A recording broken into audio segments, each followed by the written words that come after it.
Thanks, Leah. That was so neat.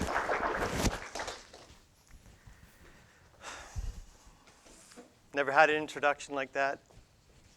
Thank you. I want to start with this first work. It's a joke. I was just joking.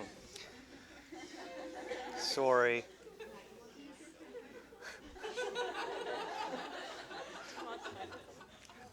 The problem is, like, it might be nicer than most of my paintings. I'm not sure. Okay, I'm going to just play this here.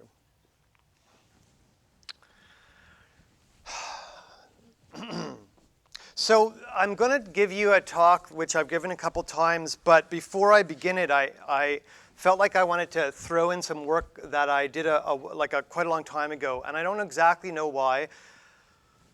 Maybe I know why, and I might be able to figure it out by the end of the talk, but I'm just going to show you this work. So this work is called Trying to Make Twins. So where this is in the RCA building in Montreal. It used to be a big factory, which was then turned into office space, and a lot of it was sort of just run down office space that hadn't been rented in years and years. And some of my friends and I rented this big space, like where these two doors are, for an exhibition. And we put our work in there and did some stuff in the space. And so I made this work. I noticed that these two rooms were very similar. So what I started to do was do things that would make them even more similar than they actually were. So, so if you can't see it that well, you have to just take my word for it. But the numbers on the door are the same. I changed around anything that I could change around. I changed around to sort of make these rooms look more like the other. So what I would do was I would go into one room, and there were a lot of holes and stuff in these rooms. Like, they were office spaces, but they were beat up, and maybe there was some angry person who lost their job, who left the office or something like that, because there'd be something like this on the wall. And so what I would do is I would go up to the wall, and I would kind of place my body in relation to the hole, and I would look at it, and then I'd walk out of the room into the other room, and I would make the mark. See, that's not too bad. And then, so I did this a lot, and this one's even better. Look, you see that? Come on. I can't even tell which was the original here, although I think this one was, because that little hole up here, this hole, I think somehow I didn't get deep enough with my hole making. Anyway, here's another example. Someone didn't have a doorstop. One door didn't have the doorstop, the other one did, so I took the doorstop away and made the hole, that kind of thing, put that line in. So for 2 weeks, I went back and forth between these two rooms. Basically, you couldn't tell there was anything going on. But I did do one other thing that was a kind of key into it, which isn't here, but I can explain it very briefly. One room had this fluorescent light that had a crazy hum to it. It was very loud. And the other room had a fluorescent light with no hum. So I hooked up a tape recorder to the fluorescent light that had no hum, and I had this sound. It wasn't actually the sound of the hum in the other room. It was another sound. But that was a kind of key into that there was something happening in the space. So we had to sit in the space because we rented this place, and so we didn't have gallery tenants or anything. And when I was sitting in the space, I could tell when somebody actually started to clue into the piece, because they started doing the same thing that I'd been doing for 2 weeks. They would go into one room and then back, and then they would go back again, because they would start trying to see if what they were noticing was actually correct. So anyway, this was this piece that I did, and it had, it was site-specific, I guess, but it also had a lot to do with observation. Anyway, I just wanted to talk about that piece. Now I'm going to talk about what this talk's really about. So this talk, I'm serious now. This talk is about, because it's an artist talk, right? So it's about, I'm an artist, my urges and my feelings as an artist, but it's also about my interests. But right now, so I'm in a diagram, and this is the diagram. It's a diagram that I've since reconsidered, but it's a good starting spot. So just so you understand what's going on, let's start with death. So it's not death. It's It's the urge to memorialize based on the recognition of death and fear of change, okay? After that happens, let me just say before I go on that the nice thing about diagrams, trying to understand something as a diagram, is it actually removes a sense of linear time, right? So you don't have to sit there and say, well, I did this, and then I did this, and then I did this. This is an effort to understand and map my whole practice in one spot. All right, so after that urge to memorialize based on the recognition of death comes the feeling of doubt. What doubt? Well, doubt that it makes any difference, basically. And so after that feeling of doubt, then there's dying. But it's not dying. It's the urge to engage with bodily experience, trauma, disease, and damage. So, well, you know, like a car accident or something like that. What happens when you stare at a car accident? There's some people who stare at car accidents. Like, I look at car accidents, but my partner doesn't. And then I feel shame. And that's what comes, the feeling that comes after dying. So if you can't think about death and you can't think about dying, well, then what is there to think about? And then I'm in this place of true despair. This is what happens to people. I don't think it's just me. So true despair, I work all the time. So I don't, like if I don't have an idea, I still work, right? Or if I don't like what I'm doing, I still work. So in this place of true despair, it's not a place of not being constructive. I'm still working. And so it's actually a very generative place, because often when you've got these ideas about death and dying, they're very directed. There's a purpose to them. You feel good about what you're trying to do. But in this place of true despair, there's not really any direction, but there's a lot of work that happens. And so it's potentially the kind of most generative, because it's sort of, there's this kind of lateralness about it. From true despair, from that sort of work, comes a sense of certainty. Now, that certainty, see how things close off there? Well, one of the problems with this diagram is that it seems to have a kind of completeness within itself, and I just don't think that that's how these things actually work. So I rejigged it.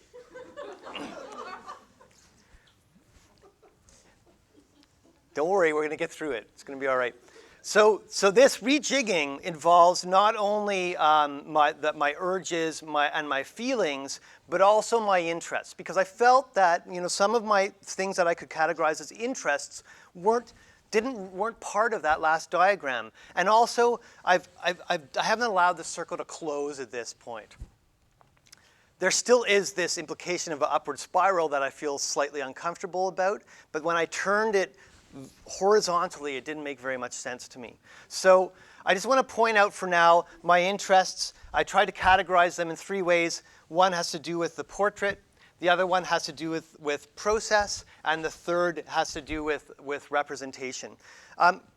Representation, yes, the way like you might consider issues of representation involving power relations, but also, and I think for me more urgently, issues of representation, the way that painters have to deal with.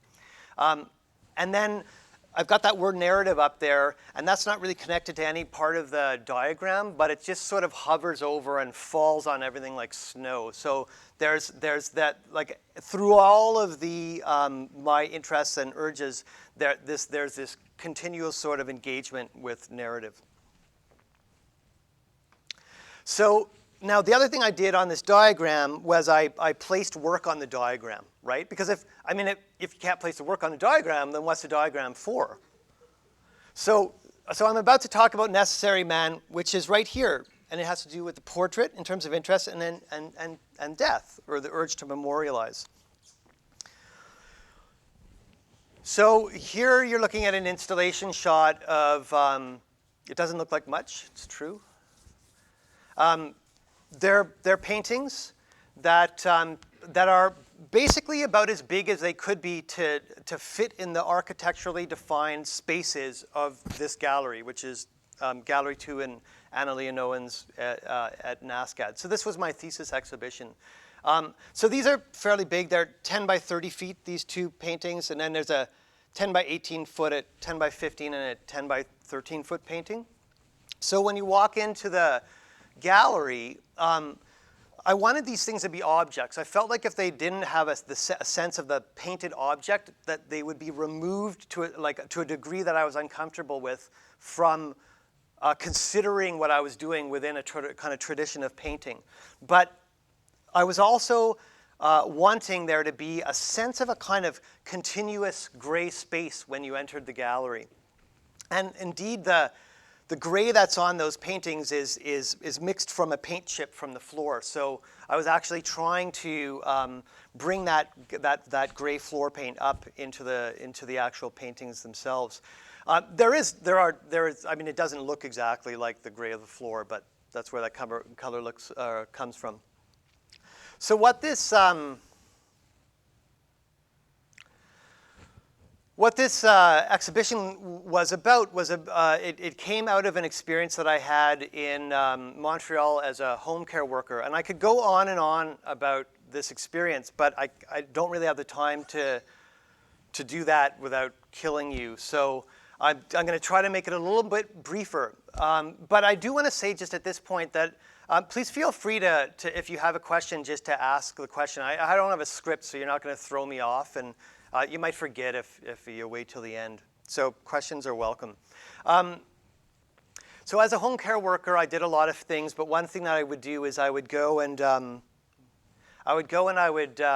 do respite care for this one woman. And so what that meant is her husband had Alzheimer's, and she had to take care of him all of the time. And so I would go and I would be with him, and I'd maybe prepare him some food, and we would go for a walk. But really it was about being with him so she could go off and meet a friend or go shopping or do whatever she wanted to do and not have to worry about it for the time that I was with him. So I'd go and I'd sit with this guy. His name was Tadeusz Sypniewski. He was a Polish immigrant. And he'd spit food at me because I'd eat, and he was blind in kind of both eyes, and he had Alzheimer's, and he would eat, and then he'd talk, and the food would spit at me, and I would sort of try to, but you can't not. So I'd get hit with it, you know. But the other, as he was talking, so he was an annoying man. That's what I was trying to say. He was at least initially annoying. He was initially annoying.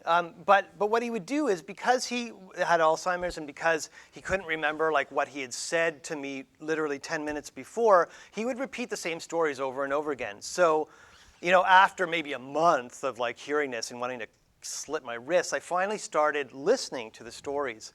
And then they became quite poignant. And so Tadeusz, as I think happens with many people with Alzheimer's, lived in the past.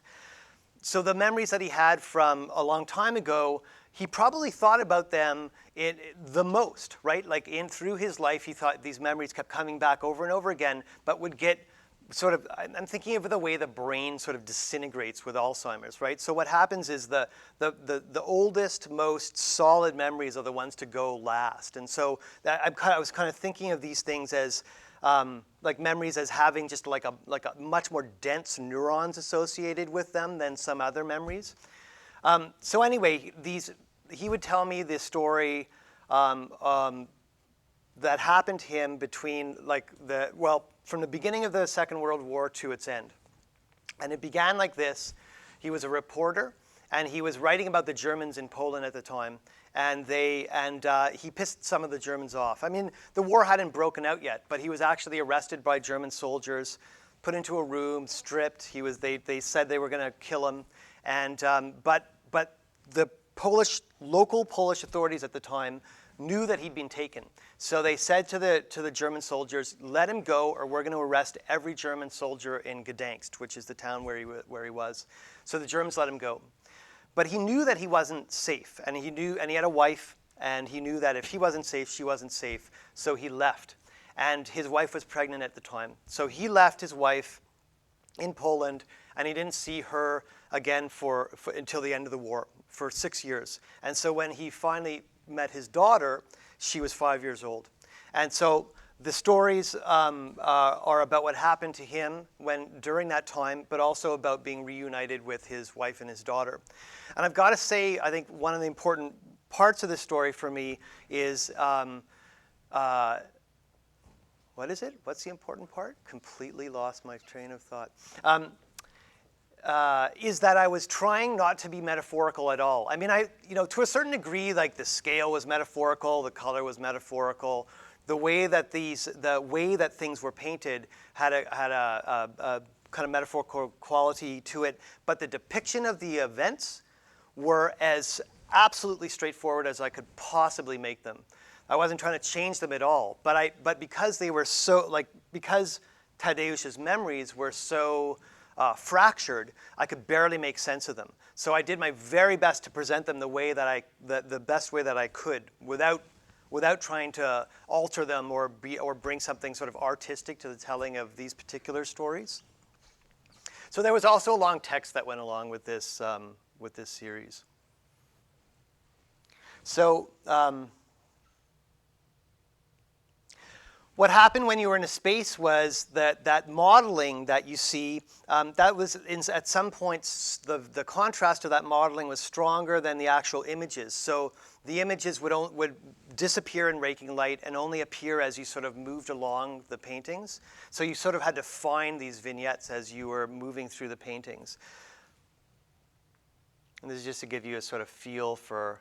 So I used to apologize because these are such low contrast images, but I meant them to be low contrast. So what am I apologizing for? I'd be sitting there painting and I'd have all this gray paint on my palette and I couldn't even tell what paint I was using. Like that was how, and until I put it on the actual painting, then I could see it. Anyway, so at the end of the war, he was reunited with his wife and his daughter in a small Italian village. When he saw them, he ran to his wife and he hugged her, and hugged her for a long time. And he sort of ignored his daughter, and his daughter got really pissed off at him. So for like over a week, she wouldn't talk to him until he gave her a big doll, and that seemed to smooth things over. So that's Necessary Man, and I'm going to talk about an essay by a guy named John Berger. Does anyone know who John Berger is? Yeah? Oh, you have to read him and you don't like him. Is that really? Oh. John Berger is an English writer who lives most of his time in France, and you might know him because he was the guy who made the BBC episode called Ways of Seeing from sort of the late 70s, and that was turned into a book which you may have had to read or something like that. He also writes a lot about modern artists and other things. Anyway, I think he's sort of underplayed. I like John Berger, and he has this beautiful essay called The Field. And so he's driving along, he's in France, he's driving home from the village, takes the back road, and he almost wants to get stopped at this train crossing. So here's the road he's on, you got the train, and so there's this field right here, and it's delineated on one side by the road, and it's delineated on the other by the train, and then on the two other sides, there's this kind of organic set of trees that sort of blocks in this notion of a field. And so he's sitting there and he's watching this. And there's not really that much that happens in the field. I mean, there may be a bird or like a cow. I think that's what that's supposed to be. That's a cow. That looks like a cow. Maybe there's a guy picking mushrooms. But so nothing really happens in the field.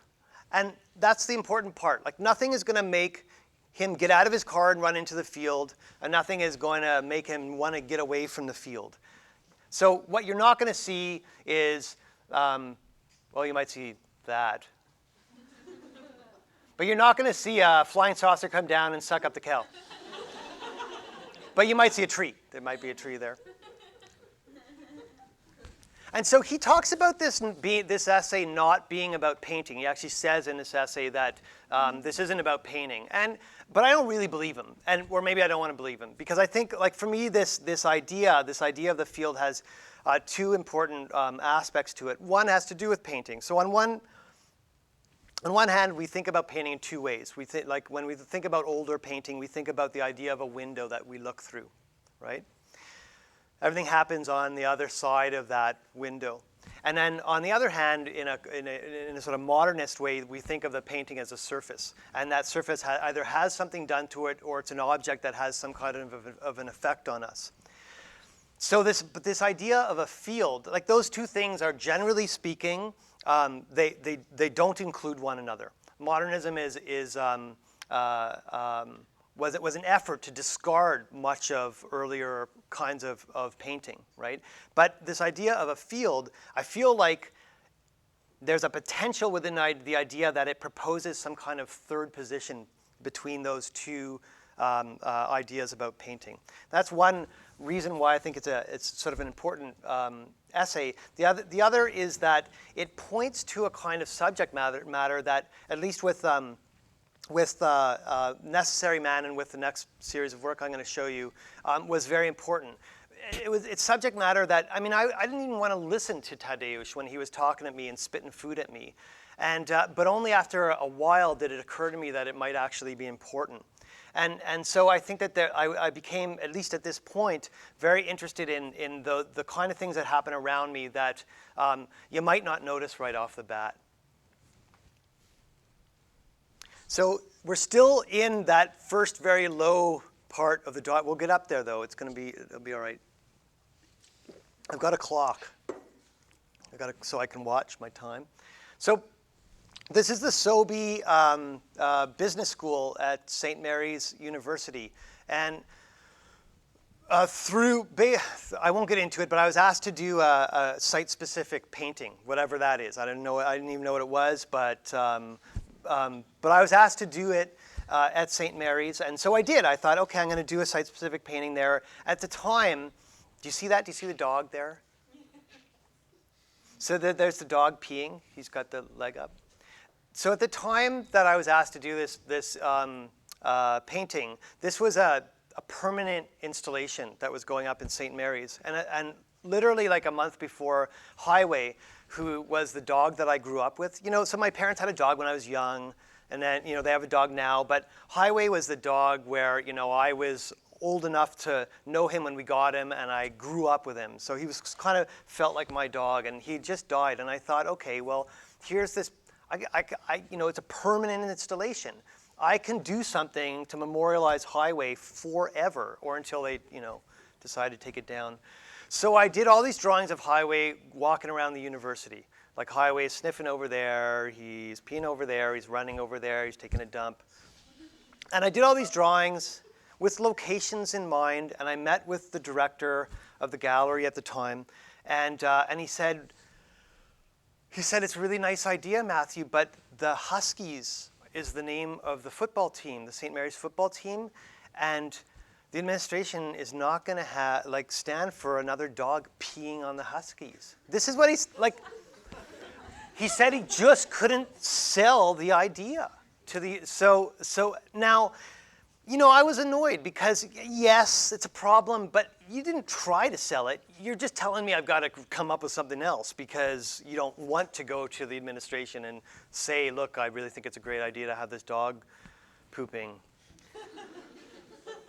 So I had to rethink it. I had to rethink things, and so I did. I tried to roll with the punches. I think that's actually what's sort of interesting about commissions and interesting about site specificity as well.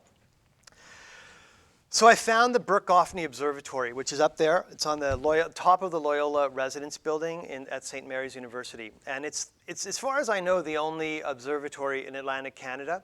And it's part of a small astronomy department at St. Mary's. Small, old astronomy department. So when you walk into the Sobey's Business School and you look over on your left, there's this kind of big dark thing on a wall over here. And so that's the painting. It's about 10 by 14 feet. As you walk over to it to take a look at it, you realize that there's a skylight there. And so the best place to sort of look at the painting, if you're going to look at it, is right here. That's about as close as you can get to it. So you walk up to there. You're underneath the skylight. It's a picture of the night sky, and you look up, and there's the Burke-Goffney Observatory. So there's this kind of, this is the Sobey MBA building. Is there a business school here? No? Commerce Department? Is anyone here from the Commerce Department? Okay. So I can trash the idea of MBAs then. What is an MBA? What do you get out of it? There's nothing. It's ridiculous. You're training people to be bad managers. That's what you're doing when you're with these MBA programs. So I really felt like, okay, at least I'm going to bring this older, more gratifying, important discipline into this really kind of questionable discipline, and they're just going to look at it and they're going to think, oh, he made a nice picture of the sky, and that would be okay, So I felt like there was a little bit of an institutional critique there, but as I was doing this painting, it took a while. How do you make a painting of the sky? I don't know. Like I had to figure it out. So I did a lot of little paintings. A lot of studies, and then I eventually started making this painting. So what I did was I tried to do it the way the sky is. Like, the sky is full of stars. If distance didn't matter, we would see the sky would just be all stars. But distance does matter in the universe, so some of them are so far away that you can't see them. So I made the painting full of stars. It was basically all white, and then I started pushing them back by layering paint over them. And so that's how things got dimmer and dimmer. But as I was doing this, I was like, here I was looking at this painting. I was kind of looking at the sky. You look at clouds, you see things. You look at the sky, you see things like bulls and dippers and things like that. And so I thought, oh my God, my original intent. I see this possibility. So there is a brightest star here. This is the brightest star. It's the brightest star. It's not the biggest. You get confused looking at this or this, but this is the only star that doesn't have a glaze on it. Okay, so really, like it's the brightest star that's there, and so I made a constellation, and so it's the poop and dog. It's the poop and dog constellation. Nobody knows it's there except for the people who've heard this talk, and I haven't got any like letters from lawyers or anything yet, so they don't know about it. But at least I know that the highway's up there.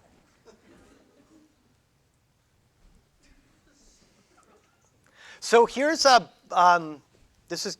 going back in time. So remember when I was talking about this this timeless quality to the diagram, but we are moving up it. So we looked at highway and a necessary man, and we're kind of into dying and shame here. And here's the piece that we're looking at. Yeah, it's sort of, yeah, okay, all right. So this is an older piece, and this is like scanned from a slide. This was, I was in a sculpture class. It was the last year of school at Concordia, and I made this thing, and I was thinking about sculpture, I was thinking about painting. I made this box. It's a little over 4 feet by a little over 8 feet, and it's an inch thick. And not that it matters, but it's got a cedar frame around it. I don't even know why it's got it. I can't take responsibility for a lot of this because, it's a long time ago. I was young, but the experience was important. So I made this box, and it was very, very hard to waterproof. If you've got a fish tank, you know that you put silicone in the corner of the fish tank, and then the weight of the water pushes the water into the corner, which creates a seal. But you can't do that when the box is an inch thick because you can't get in there to put silicone anywhere. So waterproofing this was a nightmare. And somewhere along the line, I decided that I was going to fill it with blood. But it was an important thing because in retrospect, I don't even really know why. It had something to do with the piece. Like the piece demanded that I fill it with blood at a particular point. So there it was. I figured out the volume of the inside of this container, and it was installed between these two pillars. The opening was going to happen in about half an hour. I had 10 gallons of beef blood on me, and I started pouring it in. And what do I know about building things when I'm like a fourth-year student? I think it has something to do with my professor. Like, he should have said something about this to me. So I'm pouring the blood into the box. And it's going okay until it gets up to a few inches. And then all of a sudden, it starts expanding. The blood isn't coming up anymore. The box is opening. And I looked at it and I thought, okay. that's all right. I kept pouring. And it kept expanding, and I kept pouring. And then all of a sudden, I just heard this. And then little spurts of blood started coming out the bottom. Well, it was kind of crazy. So that people are coming into the opening at this point. That's what it was very, very beautiful. Blood is really beautiful. Like, it's utterly opaque, gorgeously red. It was beautiful. And luckily, I'd actually built a faucet into it, so I could unscrew the faucet, and I let some of the blood out. And so by letting some of it out, the leaks sort of got slower. And then this is the crazy thing. It healed itself because it's blood. So what happened was the little fissures that it was traveling through and coming out of, well, the blood coagulated in there, and it couldn't get out anymore. So there it was, at like half an hour after the accident, it had healed itself, and it was there in all of its bloody glory for people to enjoy. So then what happened was the opening happened, and then everybody left for Christmas for a month. And my blood box was in a heated warehouse and then I came back. And then what am I thinking? I don't know. Like, I didn't think about it at all. This thing, like, oh my God, the smell. Literally, like, one drop of this stuff smelled like a corpse. And so I had these people had to help me move it, and they just hated me. But so it was a terrible situation. And not only that, you can get people to come and take away waste, like biological waste, but not if it's mixed with garbage. So, and which at this point this box was. And you can get them to take away the garbage, but not if it's mixed with biological waste. So the only way that I could get rid of the blood was if I somehow removed it from the box. Because I called and I was like, how can I do this without there being some kind of biohazard and all, but I couldn't figure it out. So we took it outside. The idea was that in the middle of February, it would freeze. Well, rotting gives off heat, right? So, a week and a half later, it's as liquid as it ever was. And I just had to, it was a nightmare. I just put a rain suit on and a mask on, and I went down to this warehouse, and it was February and it was raining, but it was all icy. And I just had to kill the box. I just had to smash it apart and triple bag the blood, mix it with snow and get rid of it like a body. So this is remember the shame. Remember? So I'm feeling shame at this point. Shame and distress. But these issues about sculpture were important to me. And in fact, I feel like a lot of the way that I thought about sculpture or thought about painting was actually through ideas about sculpture for quite a long time. And so I've got to introduce another set of ideas so I can kind of go on. And what I'm going to introduce to you is a set of ideas that originated these are borrowed from Robert Irwin, who's started off as a painter, ended up making what you might call site-specific sculptures. But I'm going to talk about a misreading of these ideas. So I need you to understand the idea first. So what he's talking about here and what we're considering here is public sculpture. That's what he's talking about. So when he's talking about site-dominant, what he means is site-dominant public sculpture, okay?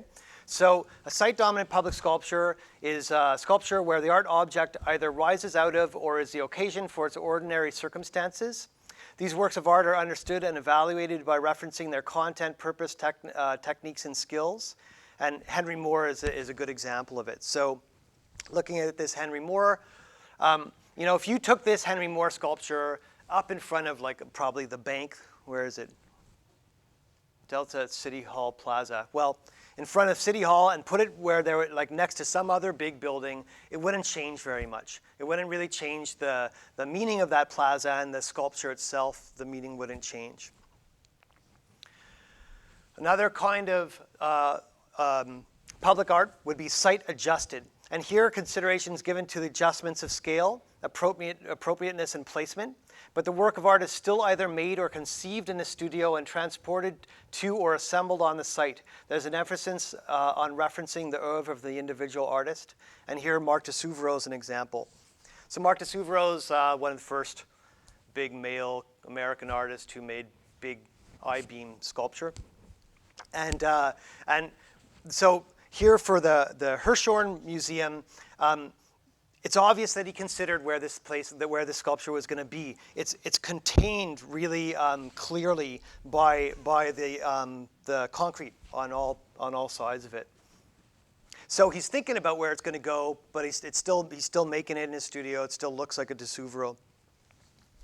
Now, well, I won't even get into it. I'll just represent Irwin. So site-specific work. Here the sculpture is conceived with a site in mind. The site sets the parameters and is in part the reason for the sculpture, but our process of recognition and understanding of the work of art is still key to reference to the oeuvre of the artist. And here, Richard Serra is an example. So this is it's clearly a site-specific work. This is the Tilted Arc in the Federal Plaza in New York City. So there was a big controversy about this work. Richard Serra did it. But people had to walk around this thing because it bisected this plaza that they had to get to work. So there was so much public outcry about having to walk all the way around the sculpture that they got rid of it. There was a big lawsuit. Serra lost. The sculpture isn't there anymore. But it was made for that space, very particularly made to force people to walk through it in a different way. But looking at it, you still understand that it's a Serra sculpture.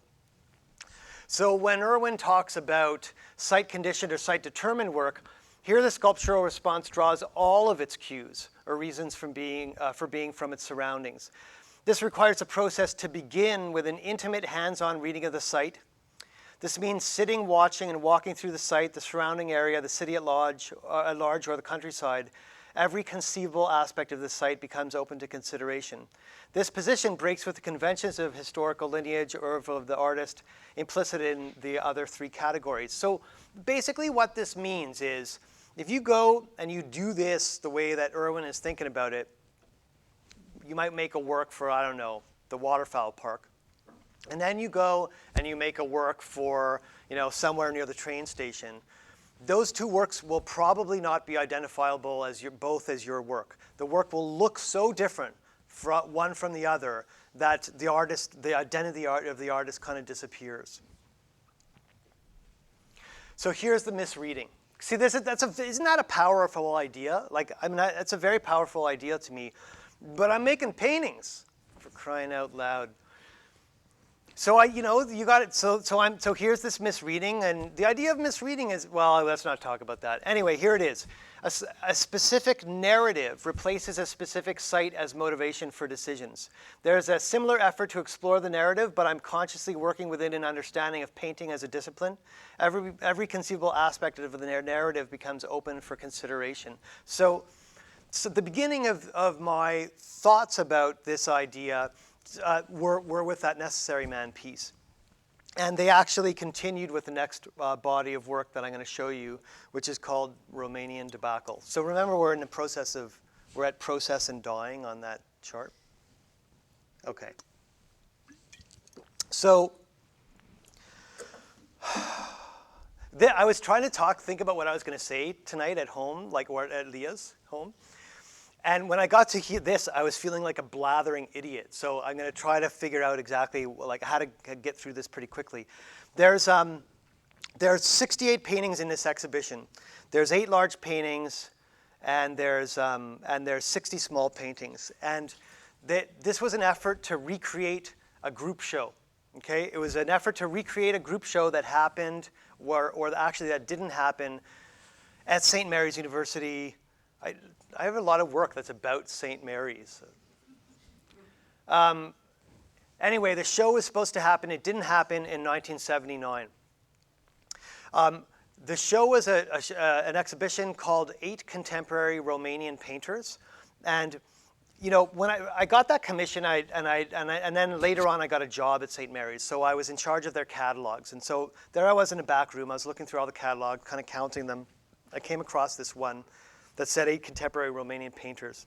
And I started looking through it, and I was horrified. Like, why? It was terrible work. I mean, yes, it was modernist work from the 70s, but the work was terrible. And I thought to myself, why did we show this, you know? And I was so intrigued by how bad the work was that I went out and I asked the director, and then the story came to light. So here's the story.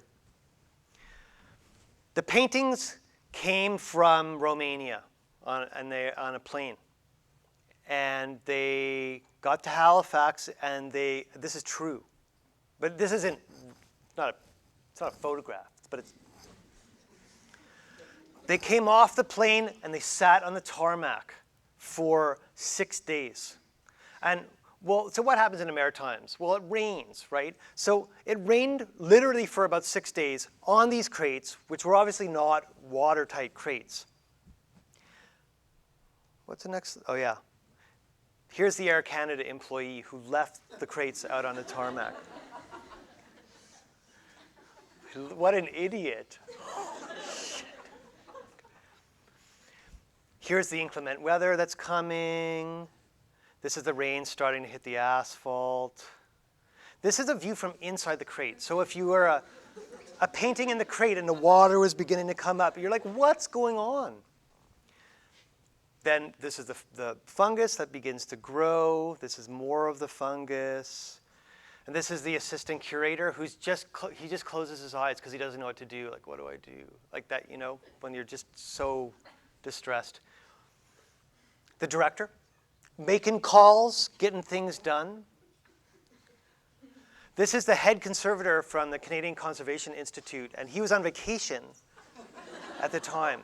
But he flew back to come to Halifax to help restore the paintings. This is some of the conservation material that they used. This is somebody working underneath one of the paintings, conserving it. Now, so that's the story. The show didn't happen. The work was in the gallery at the time when the show was supposed to happen.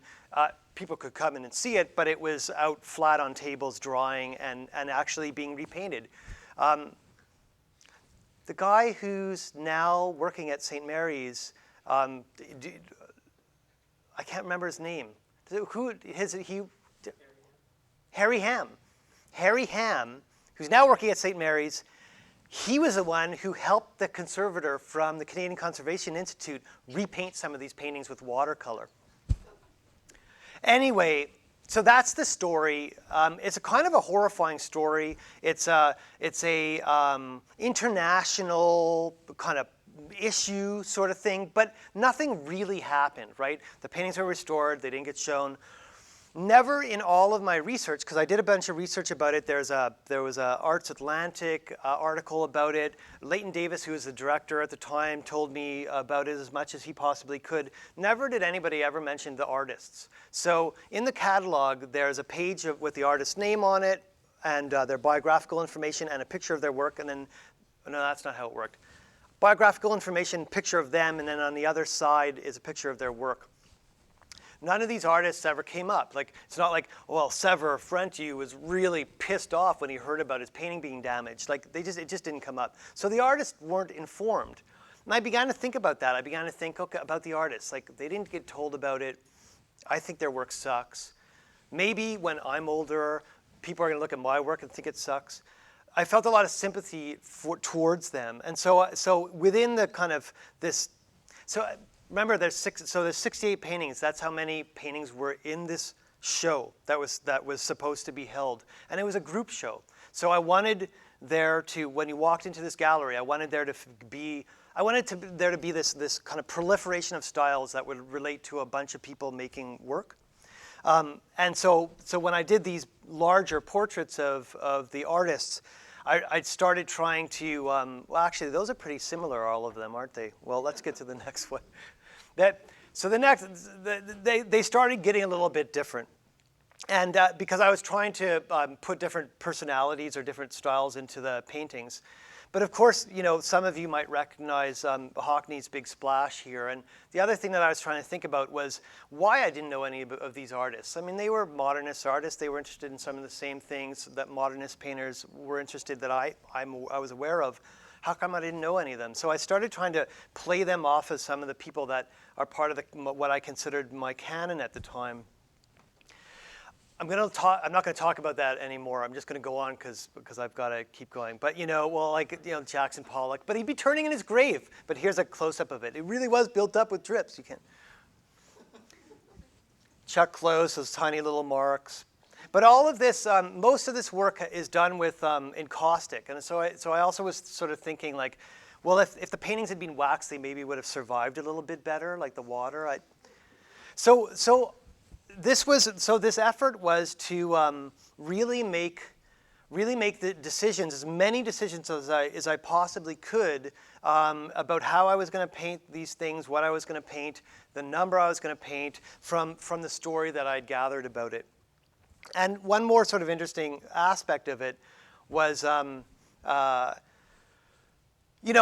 told the story in about 10 or 12 paintings there, those small little paintings. Well, but I had to make 60 of them, right? So then I told the story again, and then I told it again. And then things started getting really ridiculous. And I started having to make very weird associations just so I could come up with reasons to make those other paintings. And that was an important aspect of it because I'd set a kind of a framework, a conceptual framework that I had to fulfill, and therefore I ended up in this place that I really wouldn't have been before. And I think that's the same sort of thing that happened with the blood box. Why did I put blood in it? I don't know. It took so fucking long to make the box. I just was like, I'm gonna put my blood in the box. I don't know. But the thing is that I felt at a certain point the box controlled me. And that became important. Even when I had to go and take care of it afterwards, the box was controlling me, and then this story began to control me. And that's what I sort of look for that in the work. I look for these things to happen where I'm no longer in control of what I'm doing, and the work is telling me what it needs. So what happened is, okay, that's all right. It's okay. What happened is, I thought I'd found the answer. I was 36 years old. I'd found the answer to my art practice. I was like, well, now, I finished this body of work, this Necessary Man, Romanian Tobacco, and now I just have to find a new story. And then I'll make another body of work about it. But what began to occur to me was that the paintings are not so much the work, and the groups of paintings are not so much the work. It's the consideration of how to make the painting that I feel like is the work. So as soon as I understood what I was doing and had sort of articulated this idea about narrative, I felt like I couldn't do it anymore. Thus the despair as well. What do I do now? But I didn't feel like, I felt like it would be boring for me to go and try to do something else along the same lines.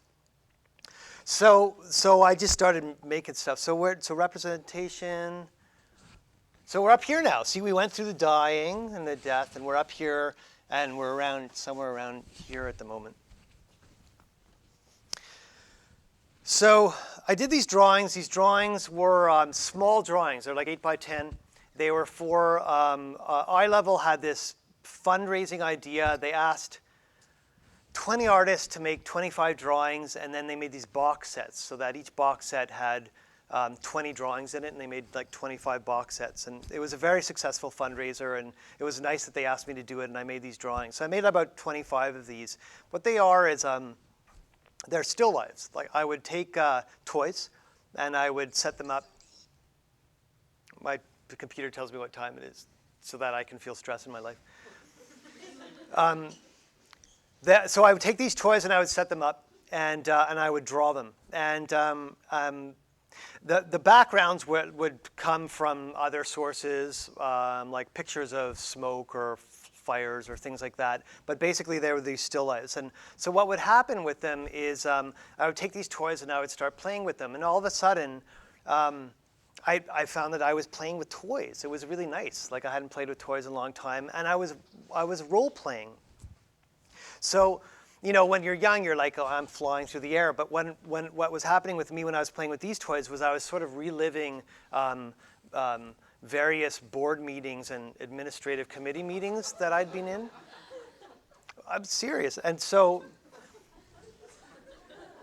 So what would happen is that I'd play with these things until they began to feel like how I felt at a particular time in the recent past. So there may have been something that was kind of, I was replaying in my paranoid mind about something that happened in a meeting, or maybe I felt bad for somebody else who'd been like mildly embarrassed or something. But I would set these things up, and when I somehow felt that they felt to me like that memory, then I would draw them.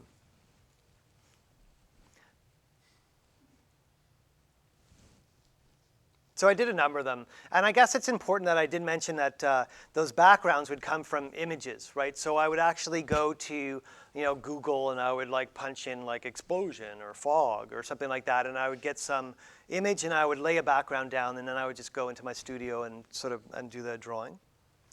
So where it went next was to a series of paintings that were an effort to do the same kind of thing, to engage this notion of an equivalence of feeling.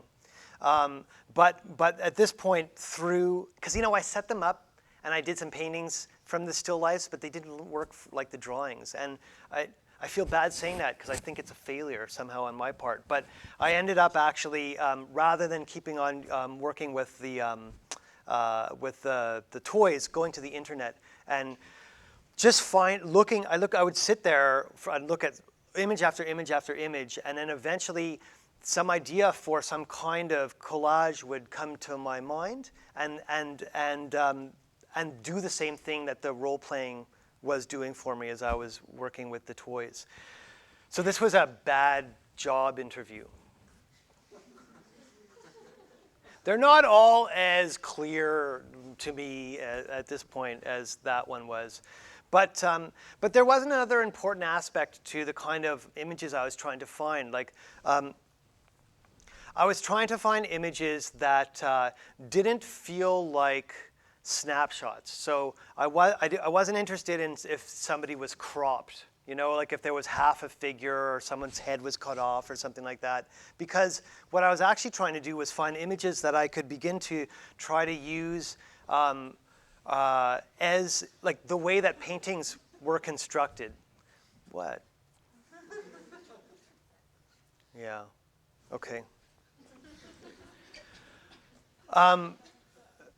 So I was interested in, like, at the time that I was sitting there and working with all these photographs, I was actually thinking a lot about how older paintings were constructed, meaning how the space in them was constructed. So this gets me back to that issue about representation being actually, for me, about how representation actually works. Because we all think we understand how, like, space in paintings work, but the more I think about it, the more I know I don't actually really understand it. So it became very important and interesting to me. Anyway, I did a number of these, and and I did. This was I had rocks thrown at me when I was walking the dog once in my neighborhood. So that's where this one came from. These guys are from a video game. It's like a video game, and they're fighting for bling. So the bling is up. That's the bling that they're fighting for. You can see a little bit better there. Anyway, this next series called The Fight, which is it really developed out of a lot of the research about making paintings that had happened with Tinytown, and so there's a kind of certainty. That's what I'm referring to when I use the word certainty in this particular case, and it also has to do with representation. So we're now way up there at as high as you can possibly go on the diagram. So here's a picture where there's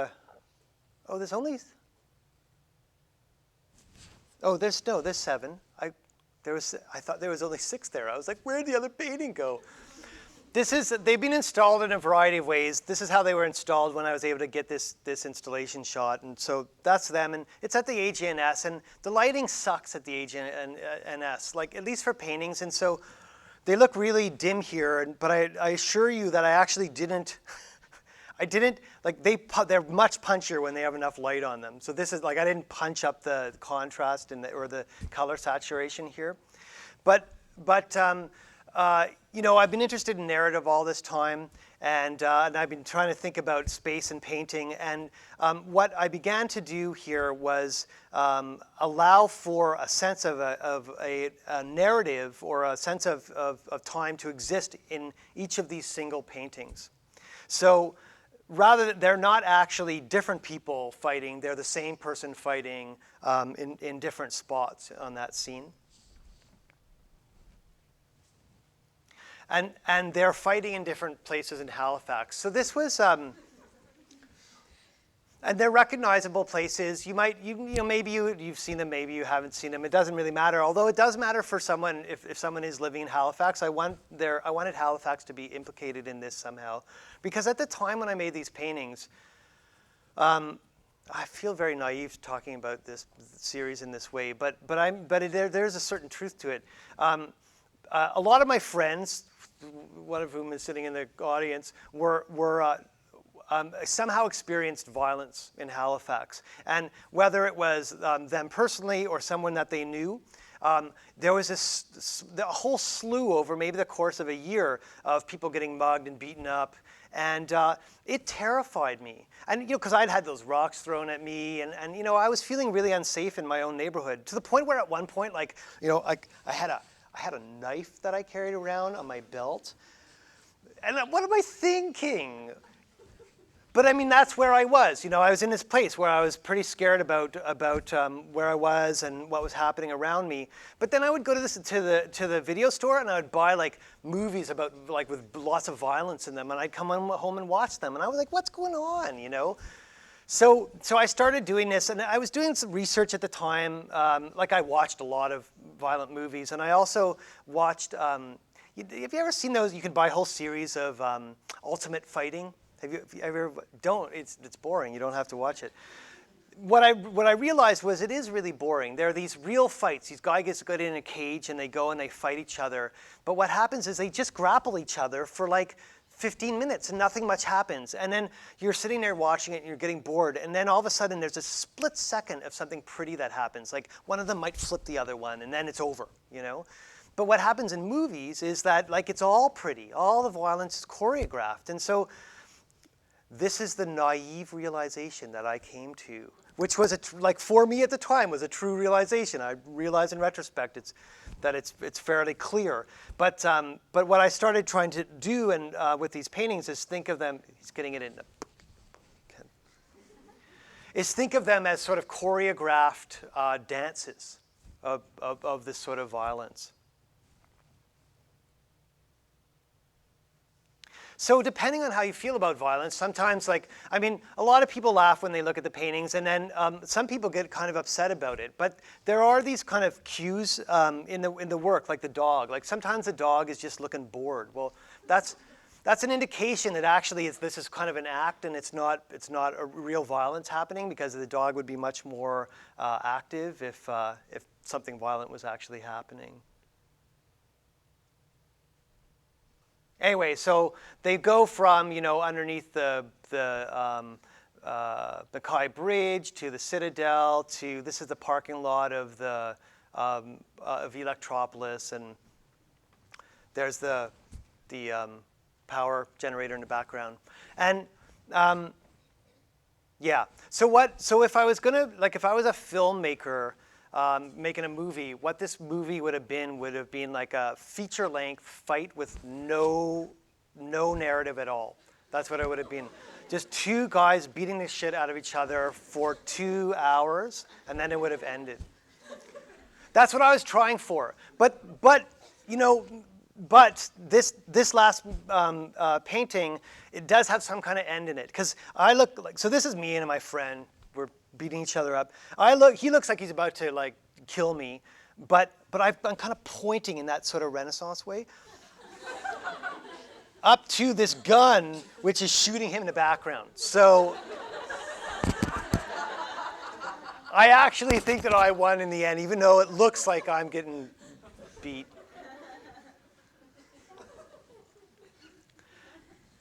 So this is where, look, this is where I normally end, but I just, I'll just say, remember when I showed you that work at the beginning about about trying to make twins, and it being sort of about trying to represent things like those holes or those scratches in the wall, but in relation to my body. Well, so much of that work that you just saw was done from either images or from a computer. Like what I would do is I'd have a computer set up, and I'd have the image there, and I'd sort of paint from it like with a fairly long stick, so I could kind of see the computer and see the painting at the same time. But I thought to myself, do I really want to like spend the rest of my life working from like a computer image or a photograph? And I don't know if I do, because it doesn't engage my eyes in the same way that working from life engages me. So what I started doing, this was my dad came to visit me, and what do you do with your dad when he comes for a week? So I painted him. Like, what else am I going to do? But then when I painted him, I had it up in my studio, and then Jim saw the painting, Jim McSwain, and he said, that's really great, I'll pose for you. So he sat for me, and Jim sat for me for a really long time, like maybe 4.5 months, once a week, he would come and sit for me, and I would do these paintings, right? Or well, paint him. So I started doing these portraits, and I don't know exactly where they're going. This is there's a close up of Jim, and then this is Glynis. This is the last painting that I did. What? It's Glynis, and so. But the fact is that these are these long processes.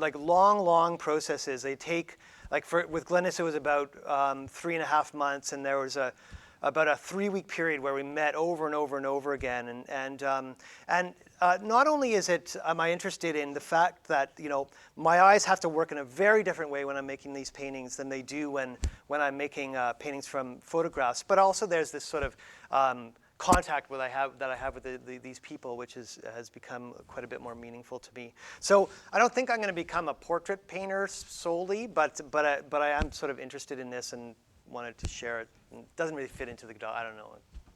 That's it.